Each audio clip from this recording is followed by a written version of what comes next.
300 కిలోమీటర్లు ట్రావెల్ చేయడానికి మొత్తం నైట్ అంతా కొట్టించుకుంటారా? Useless fellows. బ్రెయిన్స్ వాటరా? Sorry sir. ఏంటి భయ మన బండి వచ్చిందా? సిగ్నల్ రాగానే కాల్ చేస్తే నైట్ అంతా ట్రావెల్ చేసి వచ్చారు మన వాళ్ళు. థ్యాంక్ గాడ్ టైం కి కార్ వచ్చింది. మంచి పని చేసావు భయ. వెళ్ళి బట్ట పట్టుకొచ్చి. ఒక్క నిమిషం అండి మేడం, మీరు కూడా. గురుగారు, ఇక్కడికి ఒక హాఫ్ అన్ అవర్ డిస్టెన్స్ లో ఆబూర్ అని అక్కడ బస్ స్టాప్ ఉంది. డైలీ సాయంత్రం 5 గంటలకి అక్కడి నుంచి బస్సు ఉంటుంది. మిస్ అయ్యారనుకోండి మళ్ళీ నెక్స్ట్ డే 5 గంటల దాకా వెయిట్ చేయాల్సిందే. మీరు కొంచెం ఫాస్ట్ గా నడిస్తే దాన్ని ఈజీ క్యాచ్ చేయొచ్చు. జాగ్రత్తగా ఎక్కొచ్చండి. అంటే మనం వదిలేసి వెళ్ళిపోతావా? ఏం మాట్లాడుతున్నావు భయ? చచ్చిపోమంటారా? ఏదో కాళ్ళకూరు వెంకటేశ్వర దయ వల్ల బతికి బయటపడ్డాను కానీ లేకపోతే ఇప్పుడు పాదం తట్టుకోవడం ఎవడవల్ల అవుద్దా? సారీ అమ్మ, మీరేమనుకోద్దు. ప్రతి పచ్చబొట్టికి ఆ టాంబయ్య అరిచిన అరుపులు నా చెవుల్లో ఇంకా ప్రతిధ్వనిస్తూనే ఉన్నాయి. నువ్వు అలా చూస్తున్నాడు ఎండగలెక్కో. ఈసారి నీకేం అవుతుంది? వద్దు గురుగారు, మీకంటే తప్పదు భరించడుకో. నేను ఈ పక్కన ఉంటాను. ఎందుకు? నా శవం చూడటానుగా. దారిలో వదిలేసి వెళ్ళిపోతానంటే ఏంటి అలా చూస్తున్నావు? ఆడ వెనక్కి వస్తాడనా? చచ్చినా రాడు. వెళ్ళి బ్యాగ్ పట్టుకొచ్చినానా లేదా బస్ కూడా దుబ్బేస్తా. బాబ్జీ గారికి ఇంటి తెలితే అట్లా వచ్చినాయి ఏంటి?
సాయంత్రం బస్ ఎక్కుతుంటే ఎవరు పొడి చేశారండి. దగ్గరలో ఏదైనా హాస్పిటల్ ఉంటే తీసుకెళ్ళి.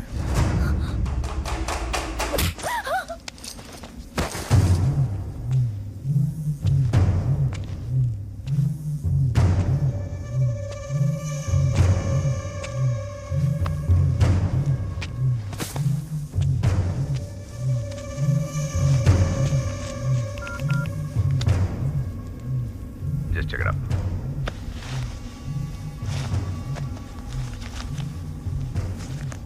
వాడేనా? జీ సీతారామరాజు. ఓ 6 feet ఉంటాడు.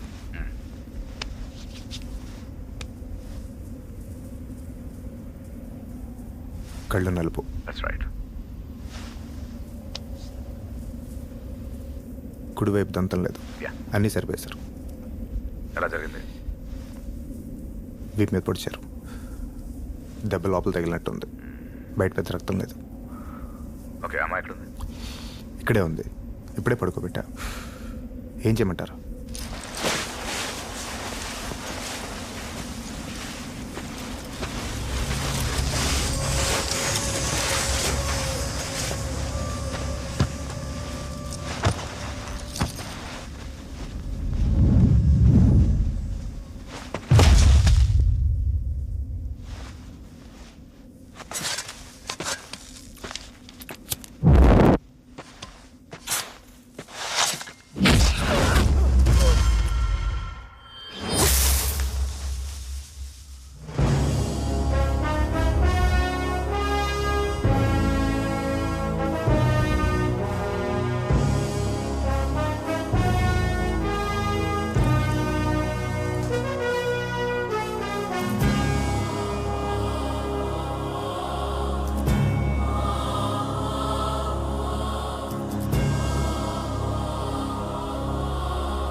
ఎవడ పొడిచింది?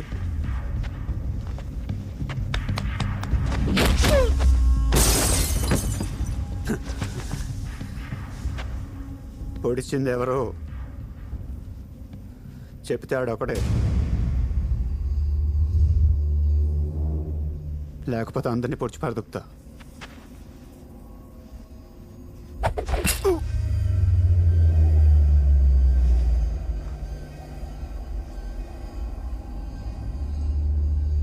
పొడి చేశాడ్రా. తెరుచు కూర్చుంటే ఇలానే దిగిపోతే.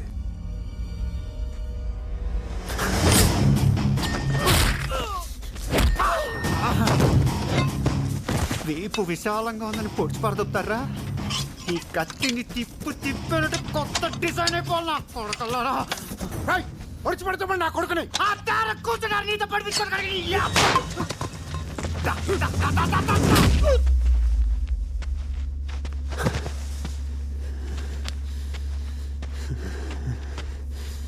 చూస్తామట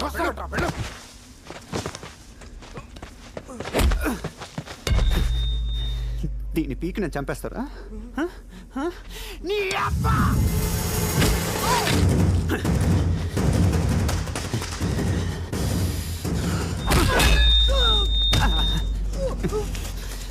దీన్ని తీసి ఇక్కడ పొడిస్తే రేపటి నుంచి కడుక్కునే చేత్తోనే తినాలన్నమాట.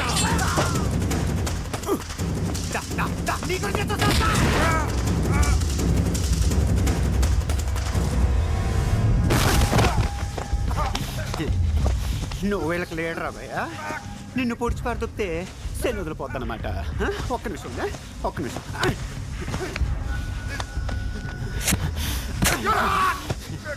నొప్పిగా ఉందా?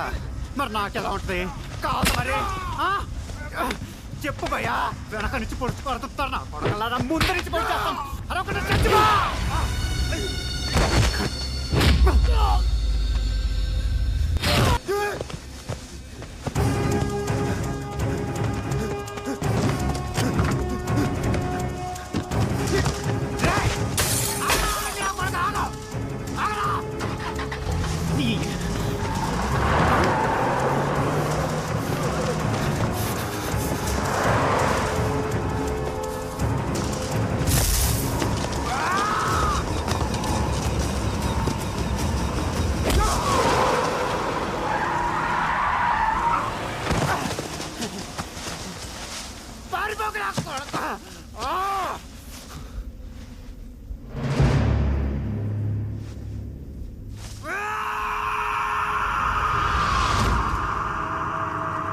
వాడి పిలుపు నీకు వినిపిస్తుంది.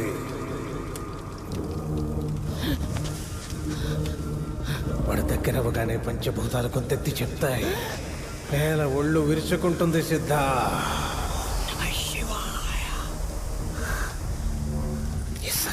కసి పుట్టినట్టు లేచాడుతుంది. అన్నప్పుడల్లా గాలి ఓరుమంటుంది. ఎవరిని చూడాలంటే నీ కళ్ళు ఆర్తితో తడవాలు.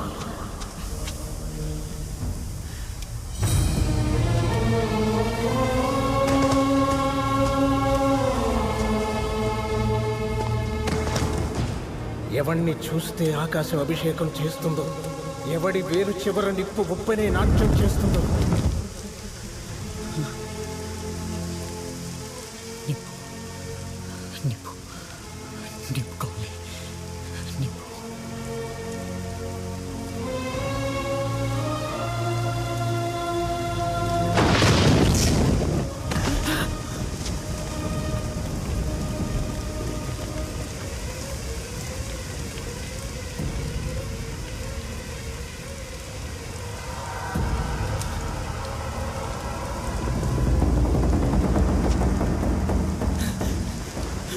ఎవడు తాకితే నెత్తురు నీ నొతిటి మీద పుట్టుకుతుందో, ఎవడు చూస్తే భయం చేస్తుందో, ఎవడు తాకితే ధైర్యం వస్తుందో, ఎవడి బిడ్డల బుగ్గల మీద నవ్వులు వెలిగిస్తాడో ఎవరి గుడిసెల గడపల మీద పువ్వులు పూస్తాడు.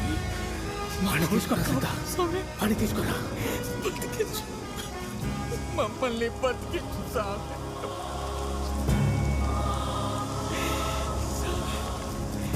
ముందు నన్ను బతికించు.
దండాలయ్యా.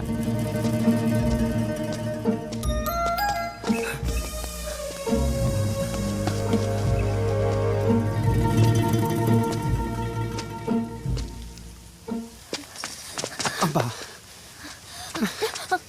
నే తడిపోతావేంటి? సారీ. ఎక్కడున్నావు? పాలి, ఆ? ఆంధ్రప్రదేశ్. రాజస్థాన్ నుంచి ఇక్కడ దాకా నీకు ఇంకేం హాస్పిటల్ దొరకలేదే? ఎదవ డ్రైవింగు నువ్వును, ఓతులేమో బ్రేక్ లేదు. ఫస్ట్ గేర్ తప్ప నువ్వు ఇంకేం వాడవే ఏంటి? ఏంటి ఊరు? ఎవడ పడితే ఆడు కాళ్ళ మీద పడిపోతున్నారు, లేచి నుంచోటాలు, దన్నాలు. ఏంటి గోల? నవ్వుతావేంటి? ఏంటి?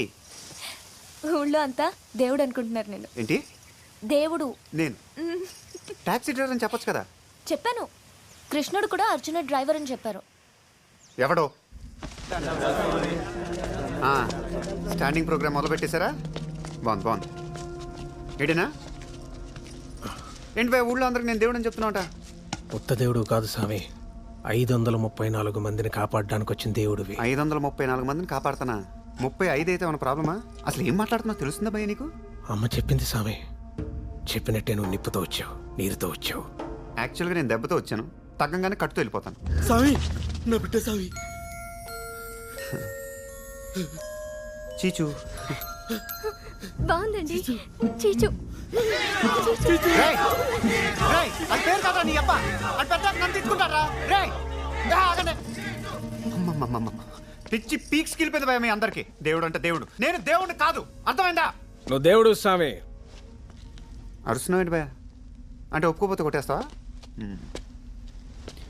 నీకు కూడా అర్థం కావట్లేదు. దేవుడు అంటే ఏదంటే అది అయిపోవాలి. ఫర్ ఎగ్జాంపుల్, ఆ పూలు రాలాలంటాను, రాలుతాయా?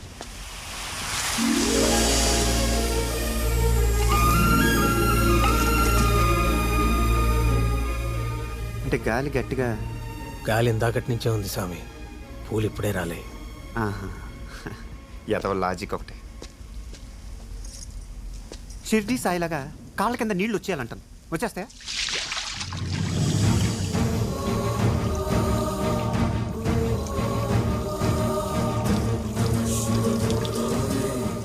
అక్కడ ఆ పిల్ల పడిపోయింది.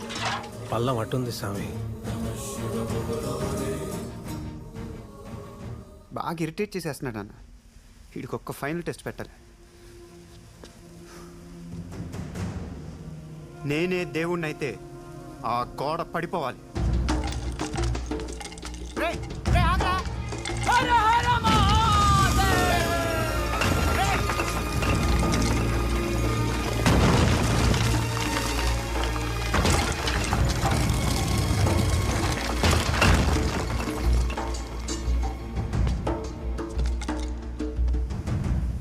ఏంటాడు? నేను గోడ పడాలన్నాను కానీ పడగొట్టమనలేదు. గాలి వల్ల పూలు రాలే, పిల్ల వల్ల నీళ్ళు వచ్చాయి, వాడి వల్ల గోడ పడింది. నువ్వు అనుకుంటే అవుద్ది స్వామి. నీ నవ్వు వరం, నీ కోపం శాపం, నీ మాట శాసనం.